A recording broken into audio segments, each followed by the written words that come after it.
Hello, fabulous friends, fans, and superstars. Welcome to Synchronicity Web TV. I am your host, Nadiya Shah, and this is your moment of synchronicity.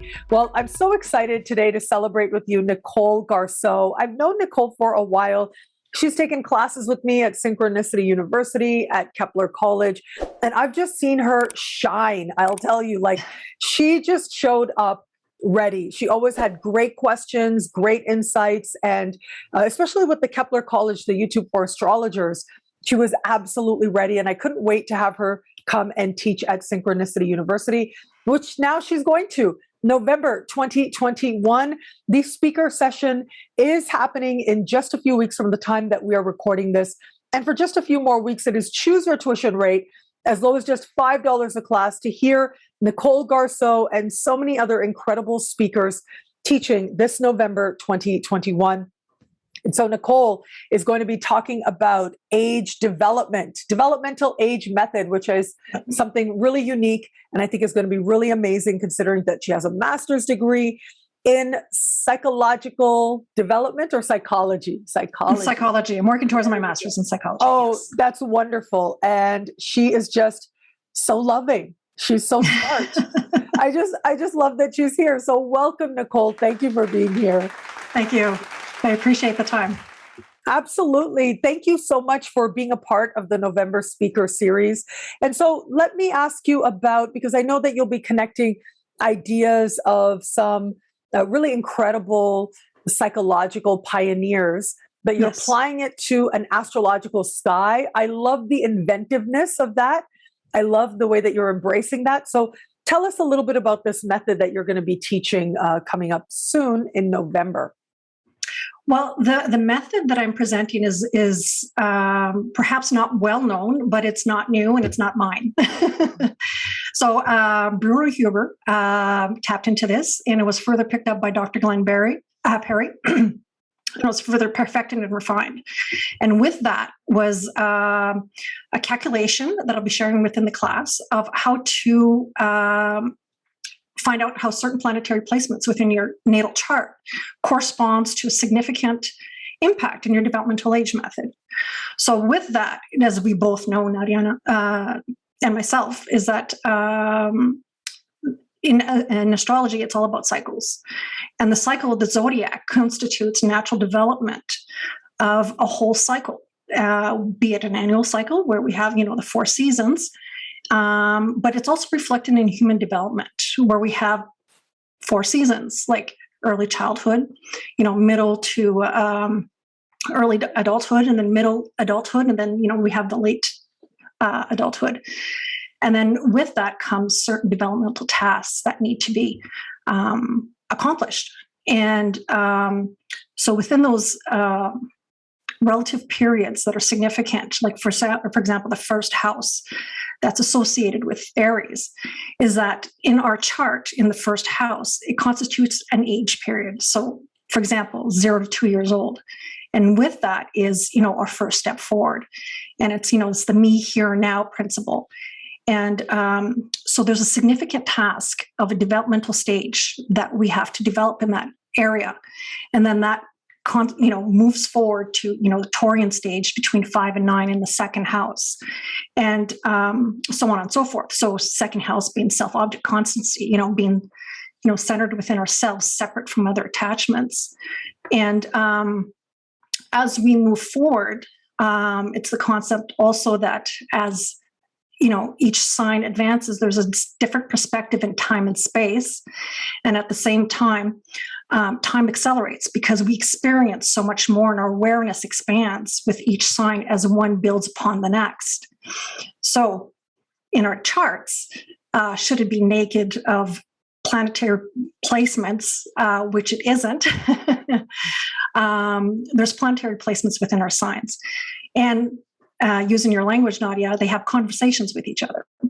And with that, there's certain periods in life are marked by planetary placements within each individual houses. Some have stelliums, some are spread out, and they're in conversation with each other. And in this class, what we'll be doing is discussing the significance of those placements and how they relate to each other, and the development of the psychological stages and periods of our lives, as those planets have either assisted or impeded our psychological development within that stage of life. And so I know that, like, archetypally, the different signs correspond to different ages, basically, like phases and ages. And so it's essentially an archetypal correspondence. And so is that what you're talking about here? Yeah, there's an archetypal correspondence, just like, the ages, like for Aries, the primitive age versus, like Gemini, it's, the age of documenting and facts and scribing knowledge and stuff like that. And as the ages progress through time, same thing with seasons, it's the birth of life. And when we put that to the human life cycle, we go from birth, where our ascendant is, all the way to the end of life. Whereas, like Pisces, for example, would be synonymous of, once we hit the age of 77, whereas, people need a medication, seniors, when they're in need of medication, they're, either into retirement homes, places of confinement, stuff like that, or even some of them even isolated. Whereas Capricorn, it's the peak of our pinnacle career, and that's usually at the age of 54 where that starts. So your 10th house would be the start of 54 years old. And what happens in that, it's synonymous to Capricorn, whereas, the drive to ask ourselves, what have we accomplished? What impact have we made upon the world? What service have we done? And it's a more obviously universal perspective than that of, for example, Leo, which is more of a social perspective. And like, for example, Leo would be the psychological process, the 5th house, where we look to find our own identity, aside from that of the family, which is the 4th house. So the psychological development of self-esteem, validation, and all those things come into play within the development of the 5th house. So we discuss what each of these psychological tasks that typically need to be accomplished in each phase of life. It sounds amazing. I absolutely love it. I'm in love with it. I know. I love making these correspondences. And yes, I've heard some of what you were talking about in terms of like every basically 7 years, each sign covers about 7 years through the course of a lifetime. But I love how you associated the ages of humanity to the different signs as well. I think that is so fascinating. And so how does this show up in terms of reading a chart? How can this be helpful to us? Well, okay, I'll use my chart, for example. I have Venus in the 1st house, exactly in the middle. So if we take the 1st house, meaning, now I'll just back up for 1 second. You know how you're saying exactly 7 years? Oh, it's not always 7? No, that's Huber's model. And where the calculation comes in is where Dr. Glenn Perry's model comes into. There's a stage that's in life that's synonymous to the pioneers of psychology with Freud, Erikson, Piaget. There's a significant house period is tied to a significant developmental stage, whereas the 1st house, the accomplishment is self-agency. And for the 2nd house, it's self-object constancy, those kinds of things. So they're related to psychological developmental age, stuff within developmental psychology. So in my chart, going back to my chart, in the 1st house, the 0 to 2 years of stage, I have Venus in the 1st house. And so you would, in dialogue with the client, you would ask, what could have occurred at the age of 1 for myself. And what happened was my sister was born. So there's Venus, the female, and being in Virgo, I could just imagine myself, being all over her, trying to, trying to help in any way I can, when it comes to my sister. And where this ties into the rest of the chart is that I have it almost exactly square to Neptune in my 4th house. So there would be a correlation there because they're tied into each other. So at the age of where Neptune was at in my 4th house, which is in Sagittarius, I discovered a truth about my family the mystery of another sister from my father. So prior to that, I never knew my dad had a previous daughter. So wow. Yeah. So these things, if you look at that concept, Nadiya, and you look at your chart, you'll notice that as those planets tie in within those age methods, you'll notice there's a significant theme attached to each and every one of them. Wow. And so you really can time things and speak to someone's experience that much more precisely. Absolutely. Not just what's going to happen, but what has happened. Yeah. I do find that when you look at a chart and you're willing to explore the past, it's a very powerful way of connecting to the chart, to the client, because you're touching on truth from that place of what has been. And it allows you to then continue to carry that forward into looking at what could be. It's also, Nadiya, a very powerful tool to rectify a chart. Because I'll give you the example of my best friend who's given me permission to use her chart. An example is that she's in Australia, and she was born and raised in Australia, and she's an amazing psychic. And so what happened was that she had, and I was paying attention to class one time when we were discussing Neptune in the first house. And usually that's where the parent is separated from the mother in one way or fashion. Either the child is sick and needs to be incubated for like 3 months, 6 months, or something like that. But the baby essentially asks, "Where's mommy?" And then it just dawned on me about my best friend's chart. And because she, prior to my knowledge was of that indicator of Neptune in the first house, was that she had it about almost midway in the chart. But what happened was that through that knowledge, we rectified to Neptune on the ascendant. Why? Because her mother passed away at birth. Wow. And so you've been able to use that to rectify, but then also, and for those of you out there who might be more beginner students, rectification is figuring out the exact birth time so that you can really get more precise when someone comes to you and maybe they don't know their exact birth time. It allows you to get that much more precise with the chart. And so you found by just doing that, you were able to then line up different events in her life as well. Absolutely. And the thing is, what happened was that, when the concern is when a child is born, the safety of the mother, the last thing they're concerned about is the accurate birth time. So, and what happened was it was off by 15 minutes. And of course, during that time, they'll try to figure out the birth time, but try to go back and, just part of an approximation, which is fine, for the purpose of documentation. But when it comes to astrology, we all know, the more accurate, the better. So, and that's what we ended up doing. And then we tested this after by, transits and seeing what would happen as, like Mars, for example, would hit the angles. And then, it's proved successful. Yeah.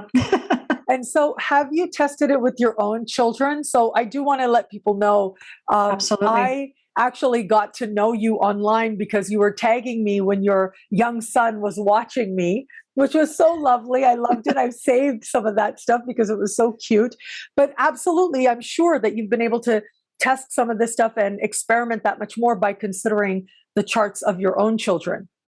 Well, it's funny you say that. It's, you know what, Nadiya, first of all, I have to say what your intuition just blows me away. Thank you. It does, because ironically, you just happen to say things that hit so on point of what's going on in my life. So right now, my second child, she's going through a Mars in Scorpio in the 9th house. In the 4th house. She's 15. And what am I anticipating is I'm anticipating a brand new beginning, Mars, in the home environment. So I'm seeing a move right now when it comes to her switching homes, and it's in Scorpio. So whether it be pleasant or not, that's her subjective experience. And these are not like transits, by the way. It's not a transition. You can't interpret this like as if it would be a transit. So it's not like something that would happen to a mother, for example, say if we're experiencing a transit in the 4th house. So this is her personal experience within her family environment. And what's going on right now, I'm on a Jupiter period exactly right now. And sure enough, we're going through we're initiating a legal procedures. So I'm anticipating a successful result where the alienation in my life with my second daughter will come to an end. So, I'm so hopeful for you. Yeah. Yeah. And so it is comforting. I think that's when astrology really can be so helpful, when it helps us to see and understand these important life experiences or transitions that could be coming up, and to make the most of it, to understand the energy, make the most of the energy. Absolutely. And the thing is, when it comes to learning astrology, it's so important to be transparent with, our life experiences, because this is how we learn. And, everybody has a story. Everybody's going through something. And just like yourself, Nadiya, you shared many times, not only in class, but on YouTube, that, you're putting yourself vulnerable in your own personal experiences. And we just never know the impact that can have on another person. Yeah, it's very powerful. I think it's Jupiter in my sign this year that has encouraged me to do that, but it's not my default. I have a Cancer rising, so I like that shell. I have to. Yeah. It's amazing. If I can just share, like, I think about, and I know I've shared this. I think I've shared this in classes before with you, and I've certainly shared it on YouTube before. Where, when I was growing up, I thought I wanted to be Madonna. And now, like, I look at the life that I've been able to create, and I'm like, so glad that I have the life I have. And a part of the reason really is that I'm able to have that space. I'm able to have that privacy and that isolation and work on my own, go off in my own ideas. And that shell, as much as I am an extrovert, that shell has become so valuable to me, but using it in a healthy way. I think when I was young, I used it in an unhealthy way. And so I'm thinking about how with the ascendant, do you associate the ascendant with childhood? How do you understand the ascendant? Yeah, it's our very first breath of life, right? So it's step 0. So it's 0, and then the cusp of the second house is the second year of age. So the actually, funny enough, we're talking about Neptune in the first house. My first daughter has Neptune in the first house, and what happened then is that her too. Where's mommy? Mommy was gone to Beirut for 3 weeks. So, that would have been significant, for her in her life. And it's these things that are so evident when you have that dialogue with the client, and you just look at charts time and time and time again, that there's something there that happened in their life, whether they remember it or not. The first 2 years of life, they'll need the help of a parent to help figure something out. But once memory starts developing at the age of 2 to 5, then they can start remembering a little bit more what happened within the second house, for example, which is 2 to 5. And then Gemini, coincidentally, when we start, going to school, is the third house, 5th to 9 years of age. And this is where, the primary task is, obviously communication, learning. And, we don't have that foresight yet of containment, talking about cancer, and, the emotional impact that it can have on others.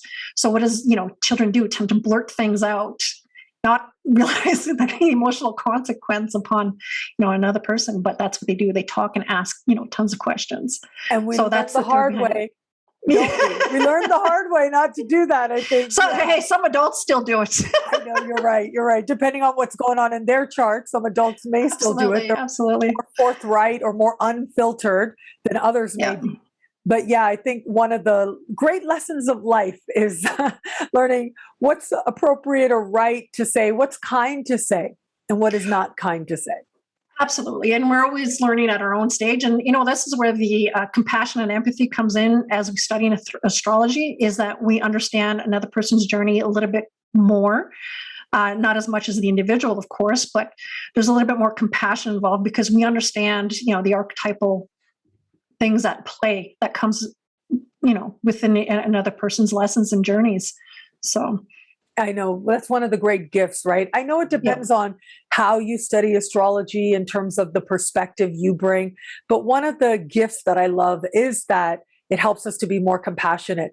It helps us to say, okay, this is the inclination. I mean, of course, at some point we are responsible for our own consciousness, our own evolution. But if someone isn't there what can you do, right? Other than Sure. have compassion that they're just not there yet. Absolutely. Yeah.